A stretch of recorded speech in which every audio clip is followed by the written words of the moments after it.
प्राचीन भारत के वैभवशाली राज्य मगध में महाराज शूरसेन का शासन था। वे एक न्यायप्रिय और शक्तिशाली राजा थे जिनकी प्रजा सुख शांति से रहती थी। महाराज और उनकी प्रिय पत्नी महारानी कांति देवी के दो तेजस्वी पुत्र थे, राजकुमार विक्रम और राजकुमार आदित्य। दोनों ही वीर और गुणवान थे, परंतु विक्रम बड़ा होने के नाते युवराज घोषित किया गया था। हालांकि साम्राज्य में एक गहरा रहस्य पल रहा था। महाराज शूरसेन के एक विश्वासघाती मंत्री रुद्रदत्त की बुरी नजर सिंहासन पर थी। उसने षड्यंत्र रचकर महाराज को विष दे दिया और उनकी मृत्यु का कारण बना। इस षड्यंत्र का इल्जाम राजकुमार विक्रम पर लगाया गया और उसे राज्यद्रोह के आरोप में कारागार में डाल दिया गया।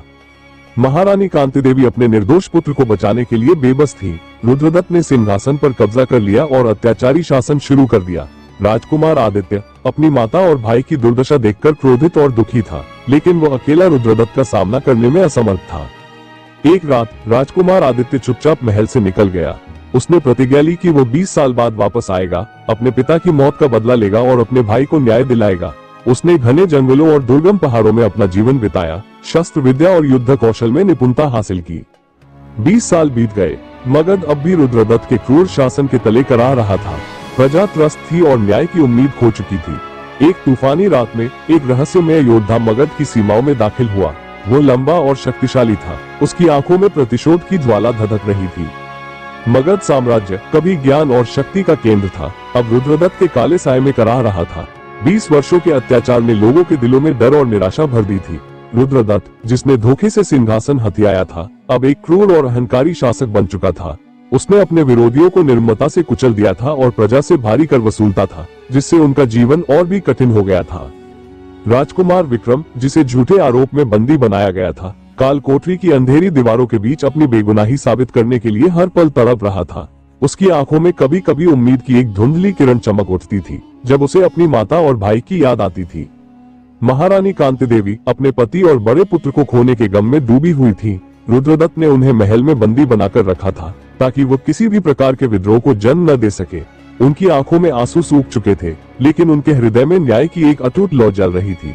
वह जानती थी कि उनका छोटा पुत्र आदित्य कहीं जीवित है और एक दिन जरूर लौटेगा।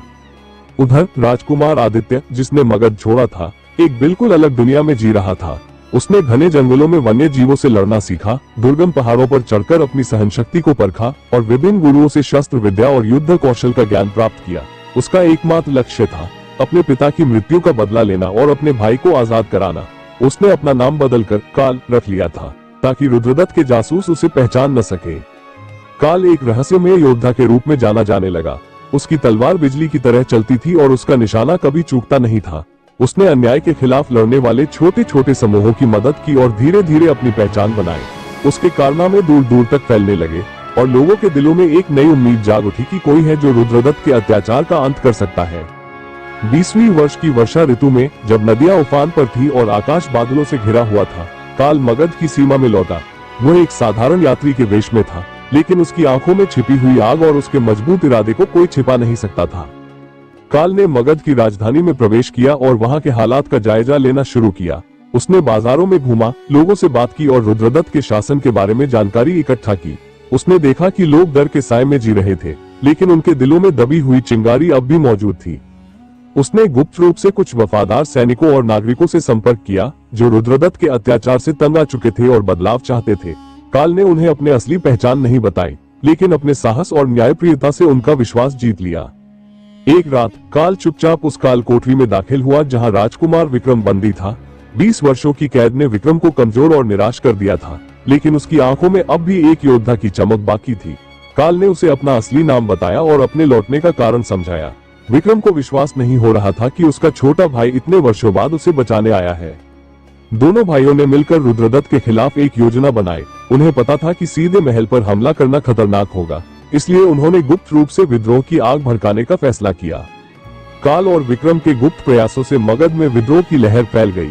लोग, जो इतने वर्षों से डर के मारे चुप थे, अब अन्याय के खिलाफ आवाज उठाने लगे थे। रुद्रदत्त के सैनिक भी अंदर ही अंदर असंतुष्ट थे, क्योंकि उन्हें भी सही वेतन और सम्मान नहीं मिल रहा था। एक निर्णायक रात में, जब रुद्रदत्त अपने दरबार में जश्न मना रहा था, काल और विक्रम ने अपने समर्थकों के साथ महल पर हमला कर दिया। अचानक हुए इस हमले से रुद्रदत्त और उसके सैनिक घबरा गए। भीषण युद्ध छिड़ गया। जिसमें काल की तलवार बिजली की तरह गरज रही थी और विक्रम बरसों बाद हथियार उठाकर भी एक कुशल योद्धा की तरह लड़ रहा था। महारानी कांति देवी, जो महल में बंदी थी, ने भी इस अवसर का लाभ उठाया और अन्य बंदियों को मुक्त करा दिया। उन्होंने भी विद्रोहियों का साथ दिया और रुद्रदत्त के सैनिकों पर हमला कर दिया। अंततः काल का सामना रुद्रदत्त से हुआ। दोनों के बीच भयंकर द्वंद्व युद्ध हुआ, जिसमें काल ने अपनी वीरता और कौशल का परिचय दिया। रुद्रदत्त अपने अहंकार और क्रूरता के बावजूद काल के सामने टिक नहीं पाया और मारा गया। रुद्रदत्त के मरने के बाद विद्रोहियों ने महल पर पूरी तरह से कब्जा कर लिया। राजकुमार विक्रम को कारागार से मुक्त कर दिया गया और उसे मगध का नया महाराज घोषित किया गया। महारानी कांति देवी की आंखों में खुशी के आंसू थे, क्योंकि उनके दोनों पुत्र सुरक्षित थे और न्याय की जीत हुई थी। काल, जिसने अपना वादा निभाया था, अब मगध को एक न्यायपूर्ण और समृद्ध राज्य बनाने में अपने भाई की मदद करने लगा। 20 साल बाद मगध ने आखिरकार शांति और समृद्धि का नया युग देखा।